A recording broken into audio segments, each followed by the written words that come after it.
Palavra da Verdade, com Hernandes Dias Lopes. Eu convido já você para abrir sua Bíblia comigo, por gentileza, no livro de Josué, no capítulo 1.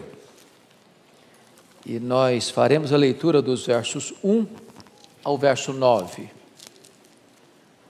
Josué, capítulo 1, versos de 1 a 9.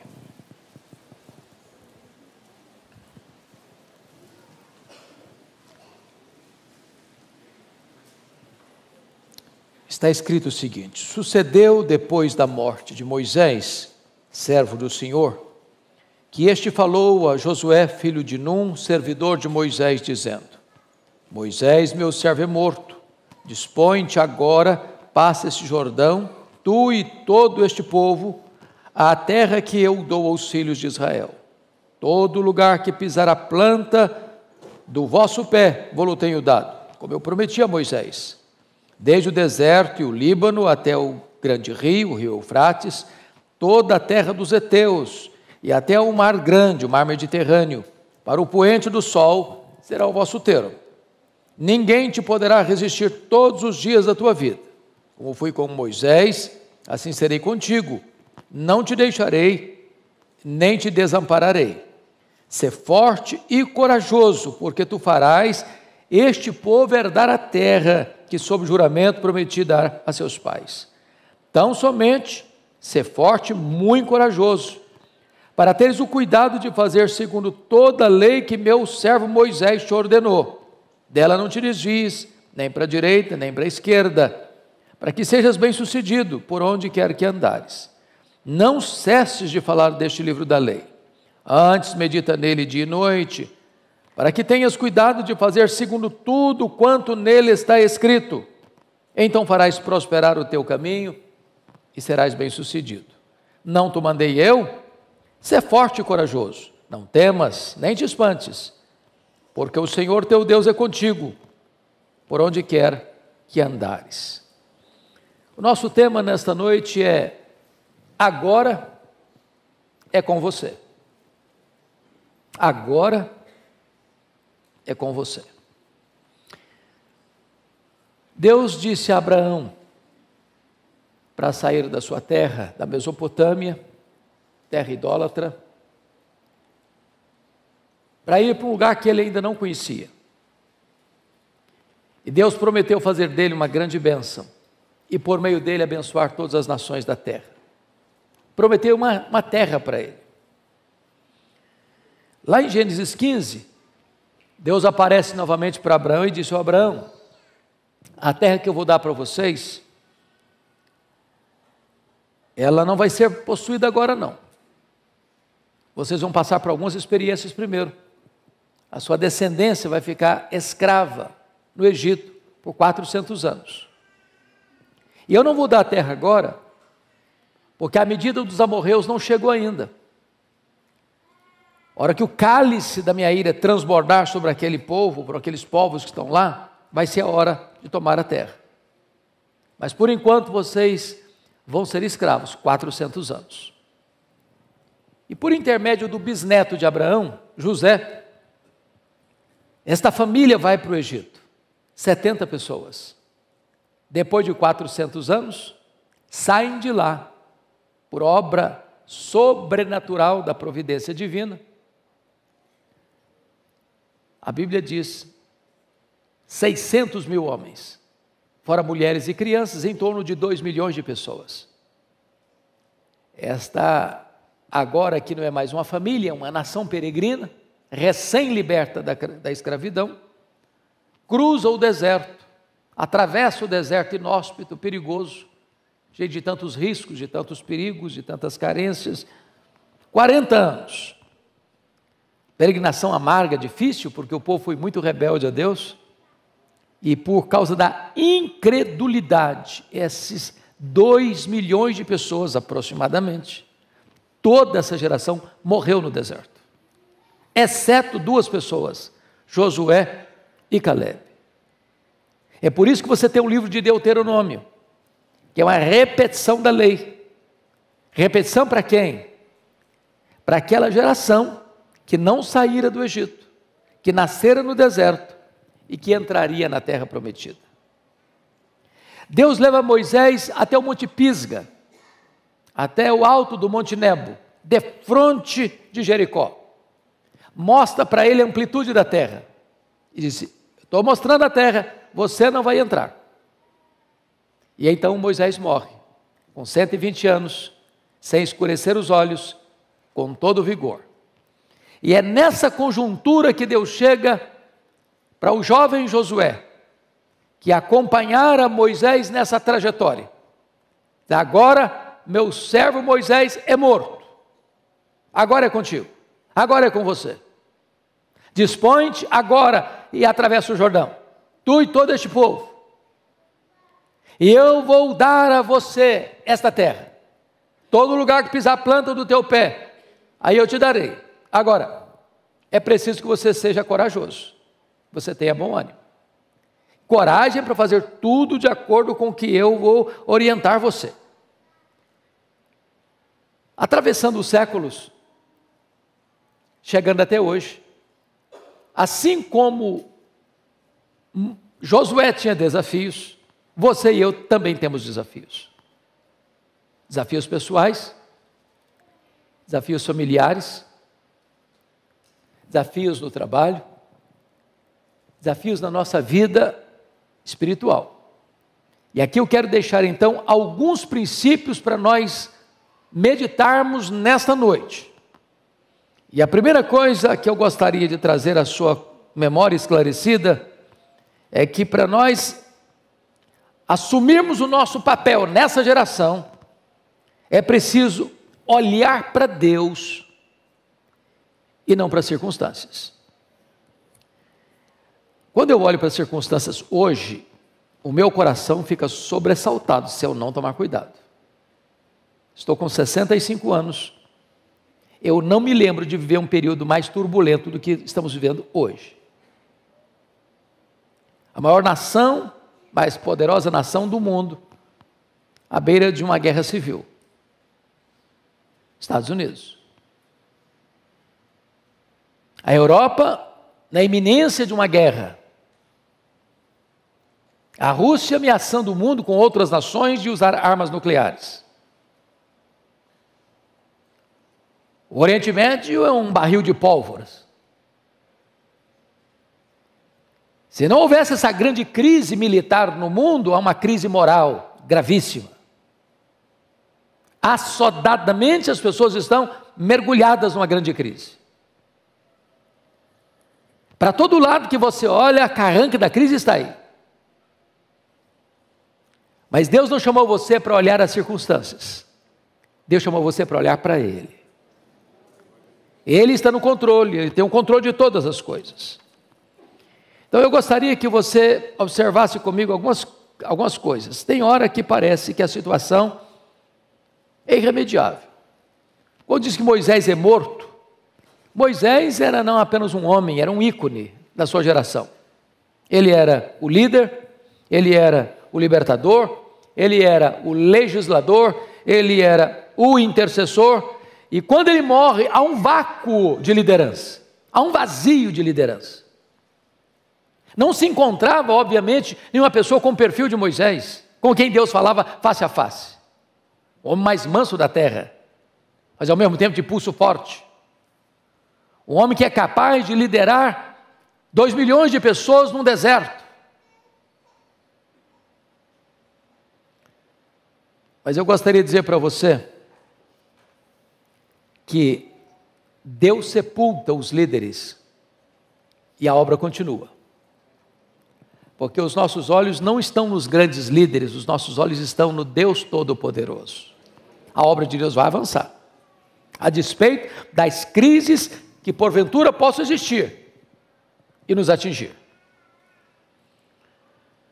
Veja você que o fato de Moisés estar morto não abala o trono de Deus, não abala a agenda de Deus, não abala o propósito de Deus. O plano de Deus não é de forma nenhuma alterado em virtude disso. Então eu quero encorajar você a olhar para Deus, porque foi pelo fato de os 10 espias incrédulos tirarem os olhos de Deus para colocá-los nas circunstâncias, tem cidades fortes, tem gigantes, tem perigos, é que o povo morreu no deserto, por incredulidade. Foi porque Pedro olhou para a fúria das ondas, é que ele naufragou. Foi porque os soldados de Saul olharam para o tamanho de Golias, é que eles se acovardaram. Agora note isso. A nossa vitória não é resultado, irmãos, nem da nossa força, nem da nossa estratégia, nem da nossa experiência. A nossa vitória vem de Deus. Talvez você seja jovem, não interessa. A sua vida está nas mãos de Deus. Ele pode fazer da sua juventude alguma coisa extraordinária. Eu fico olhando para a história e vendo, por exemplo, que Alexandre o Grande já havia conquistado o mundo com 23 anos de idade. Eu fico olhando, por exemplo, Mozart, que já havia sido consagrado com um grande gênio da música mundial na sua juventude. Eu fico olhando Colombo, que já tinha feito seus planos para entrar na Índia aos 28 anos de idade. Lutero iniciou a reforma com 38 anos de idade. Calvino, com 21 anos, já era conhecido como um intelectual da França e um homem que era uma referência da teologia em toda a Europa. Joana d'Arc fez todos os seus trabalhos e terminou sua missão na fogueira com 19 anos de idade. Billy Graham, aos 40 anos, pregava para o mundo inteiro. Então não é a sua idade, não é a sua experiência, é Deus. Tira os olhos das circunstâncias e olhe para Deus. Agora veja você no verso 2. Moisés, meu servo, é morto, dispõe-te agora. Em outras palavras, a nova geração precisa assumir o seu papel. Os líderes de cabelinhos brancos, os mourões, estão sendo levados e serão levados. Nós estamos numa corrida de revezamento. É preciso que os jovens peguem o bastão. É preciso que a nova geração chame para si a responsabilidade. Agora é comigo, agora é com você, agora é com você, agora é conosco. Não vivemos de saudosismo, não moramos no passado, não sobrevivemos de reminiscências. O papel agora é conosco, agora é com você. Eu fico olhando o que Wesley, revestido com o poder do Espírito Santo, naquela noite de 31 de dezembro de 1739, disse mais tarde: Senhor, dá-me 100 homens que não temam outra coisa senão o pecado, que não amem ninguém mais do que a Deus, e com eles eu abalarei o mundo. Ou o que disse o nosso missionário pioneiro, Ashbel Green Simonton, que aos 34 anos de idade estava morrendo em São Paulo. E a sua irmã debruçou sobre o seu corpo ainda moribundo, no apagar das luzes da sua vida, preocupado com os destinos da igreja, perguntou: meu irmão, o que vai ser da igreja daqui para frente? E ele respondeu altivamente: Deus levantará os seus próprios instrumentos para continuar a sua obra. A nova geração precisa pegar o bastão, agora é com você.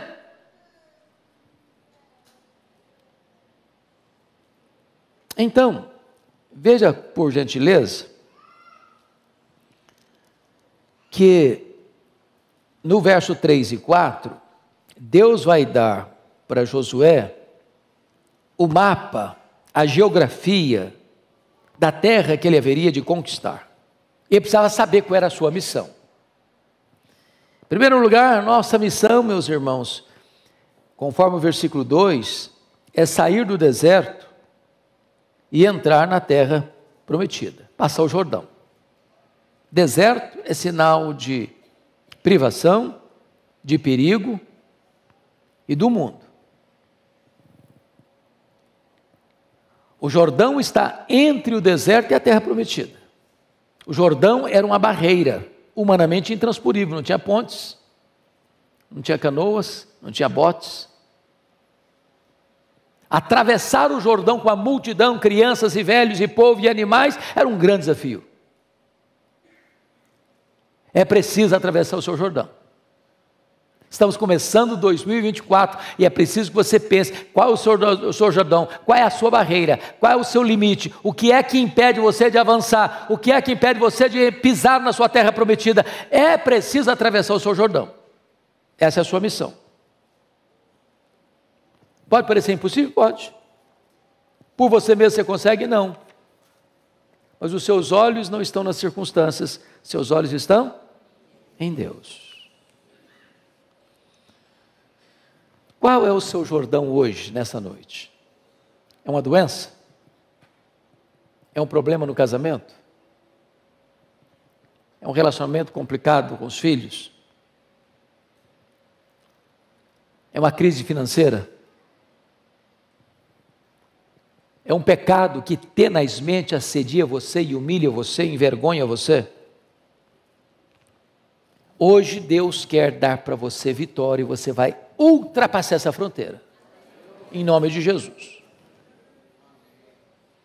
O que Deus está dizendo para Josué é o seguinte: eu já delimitei a terra, já estabeleci os limites da terra, cabe a você agora entrar e conquistar, entrar e possuir.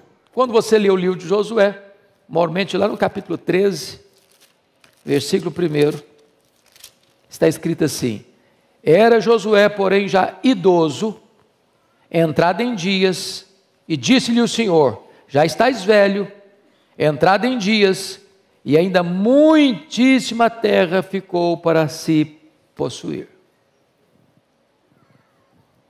Ele não possuiu o que Deus havia dado para ele.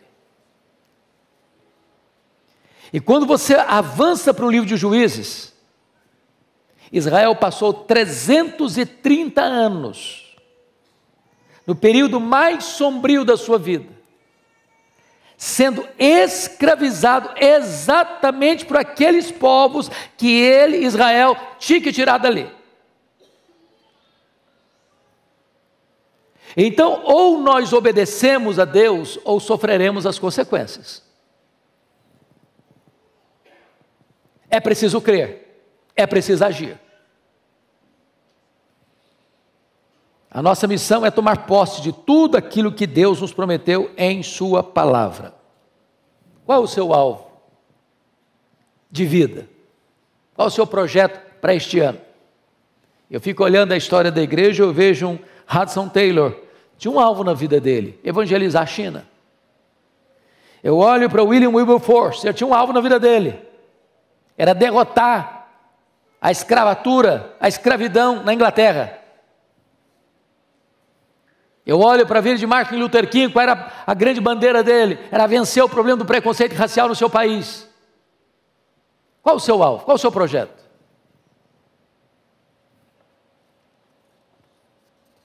Precisamos andar dentro da vontade de Deus, não olhar para circunstâncias, olhar para Deus. Mas há uma segunda coisa nesse texto que eu gostaria de destacar. Agora é com você.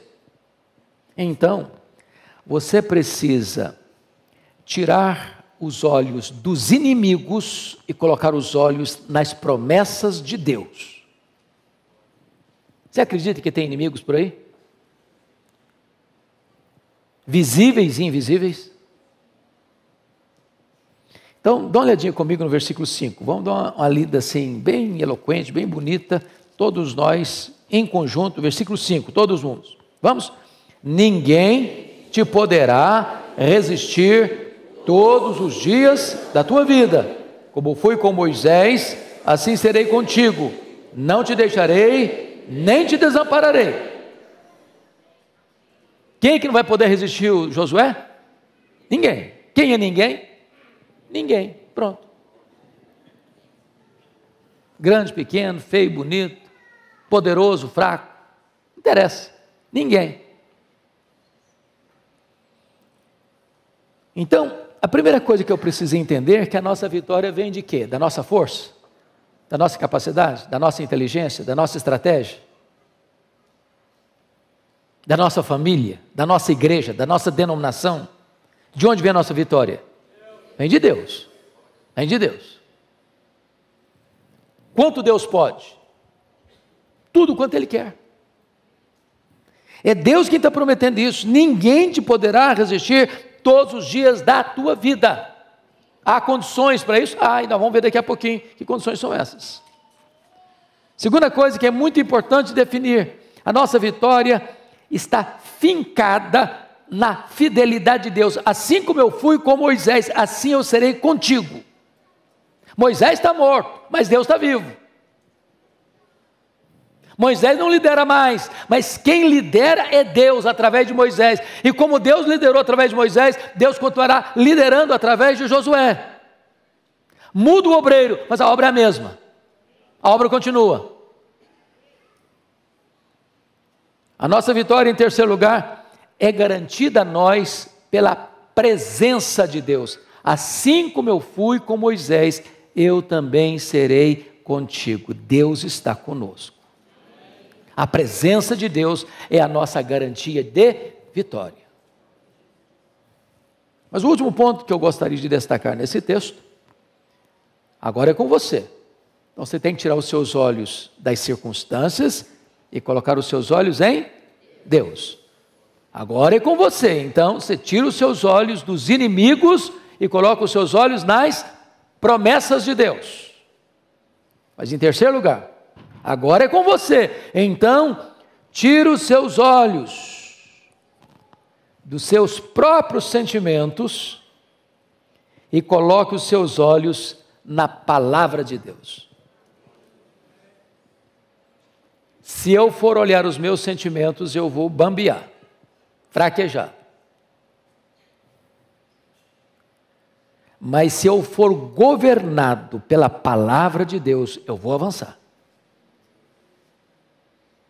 Os nossos sentimentos oscilam, não oscilam? Tem dia que você está bem, tem dia que você está mal, tem dia que você está animado, tem dia que você está desanimado, tem dia que você está doente, tem dia que está com saúde, tem dia que você está com vontade de matar um leão, tem dia que você está querendo fugir do leão. Então, seus sentimentos são uma gangorra, é um zigue-zague. Você não pode depender deles. Então, note você que a partir do versículo 6 a 9, há uma ênfase no texto, que é a questão do ânimo. E você vai notar aí que Deus é contra o desânimo, porque num texto tão curto quanto esse, 3 vezes Deus fala para Josué. Versículo 6, ser forte e corajoso. Versículo de número 7, tão somente ser forte e corajoso. Versículo 9, não te mandei eu ser forte e corajoso. Eu acho isso impressionante, porque Deus não desperdiça palavras. Quando Deus está hiper enfatizando, é porque Ele sabe que, não só o Josué, eu fico imaginando, ficar na pele do Josué, ou gente substituir um cara igual Moisés, não é brincadeira. Você já imaginou isso? Não é brincadeira. O medo, a insegurança, será que eu vou dar conta? Será que esse povo vai me respeitar? Será que eu vou ter pulso? A hora que explodiu uma rebelião, como explodiram tantas na liderança de Moisés, será que eu vou saber como é que eu vou agir? E Deus está tratando os sentimentos dele. Porque, irmãos, nada pode ser feito a não ser que você seja uma pessoa animada. O desânimo é contagioso. Uma pessoa desanimada é uma tragédia no grupo. Haja vista os 10 espias de Israel que insuflaram toda a nação. E Deus ficou tão irado com aqueles 10 espias que disse: agora a nação inteira vai morrer. Ninguém vai entrar, exceto os 2 espias que acreditaram. Quando eu olho a Bíblia, eu vejo que o nosso Deus, Ele é contra o desânimo. Contra, porque quando você está desanimado, você não vai caminhar. Tem gente desanimada, sabia? Desanimada com a vida, desanimada com os estudos, desanimada com o trabalho, desanimada com a igreja, desanimada com a família, desanimada com tudo. Deixa eu dar 2 exemplos para vocês. Há pessoas que são desanimadas por causa, às vezes, de um problema físico. Você vê quando Jesus curou aquela mulher hemorrágica, tinha 12 anos lidando com um problema de saúde, e não melhorava, ia no médico, gastava dinheiro com consulta, com exames, e etc e tal, e nada resolvia. Aí quando ela ficou curada, sabe qual foi a primeira palavra de Jesus para ela? Filha, tem de bom ânimo. Ué, mas ela está curada já. É que aquela mulher já estava com um cacuete de desanimada. Tem gente que já acostumou com o desânimo. Tem gente, meus irmãos, que precisa ser curado do desânimo antes até da cura física. Aquele paralítico foi levado pelos 4 amigos, destelharam a casa, desceram o camarada, e quando chegou, Jesus disse assim para ele: tem de bom ânimo. Antes de curá-lo, tem de bom ânimo. Porque tem gente que, ainda que fique curado, ela vai continuar desanimada. Então Deus repete, tem bom ânimo, ser corajoso, tem bom ânimo, ser corajoso, avante, cara, levanta a cabeça, aprume, é com você agora.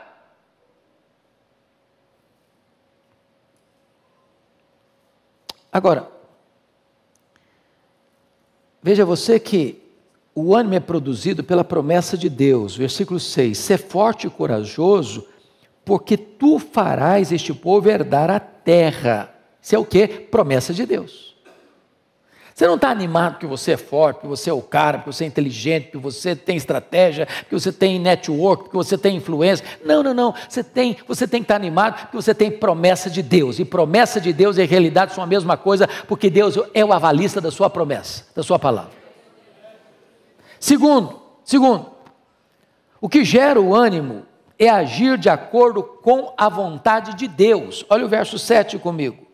Tão somente ser forte e corajoso, para teres o cuidado de fazer segundo toda a lei que meu servo Moisés te ordenou. Dela não te desvies, nem para a direita nem para a esquerda. Ou seja, para você ter ânimo, você tem que fazer a coisa do jeito de Deus, não é do seu jeito não. Pode ser cabeça dura não. Tem que obedecer. Tem gente que quer romper, quer fazer, quer acontecer, mas não consulta Deus, não pede a Deus orientação, não pede a Deus discernimento, não atende os preceitos que Deus estabelece na sua palavra. Então, para ter vitória, para possuir a bênção de Deus, a promessa de Deus, a terra prometida, é preciso obedecer os preceitos que Deus estabeleceu.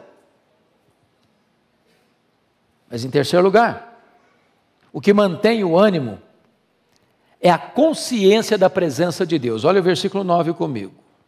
Não te mandei eu, ser forte e corajoso, não temas nem te espantes, porque o Senhor teu Deus é o quê? Contigo, por onde quer que andares. Se você tem consciência de que Deus é com você, por onde você andar, você tem ânimo, você tem coragem. Pois bem, amados, eu gostaria então de agora colocar para você esse ponto, para mim, da mais alta importância. O texto fala da palavra de Deus e dá aqui para nós 3 orientações muito seguras.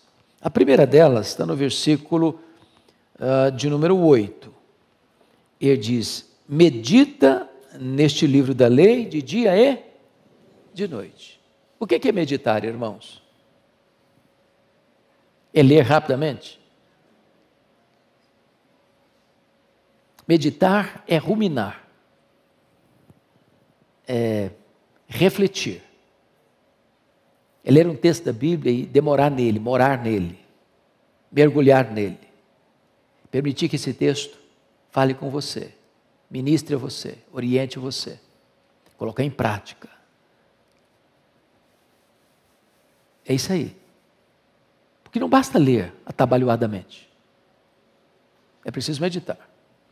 Mas a segunda orientação está aí no versículo 7.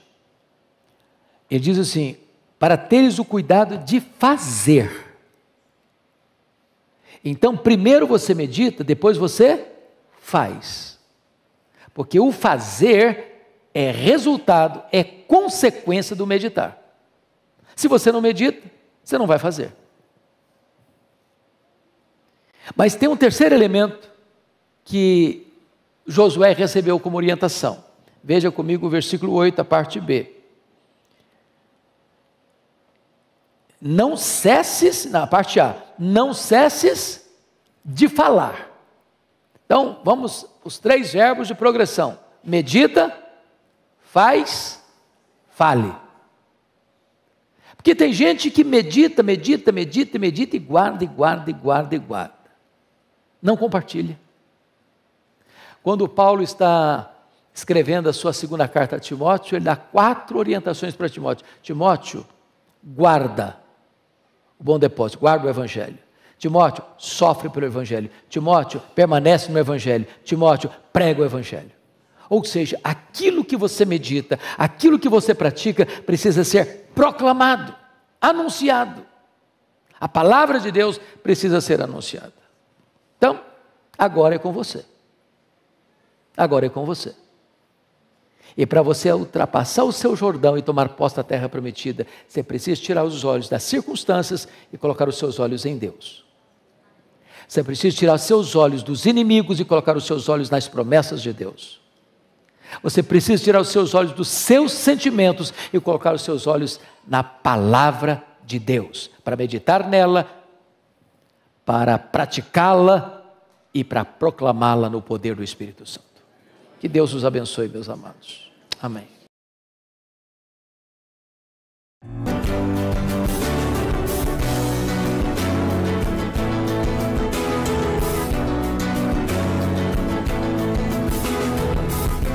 Palavra da Verdade, com Hernandes Dias Lopes.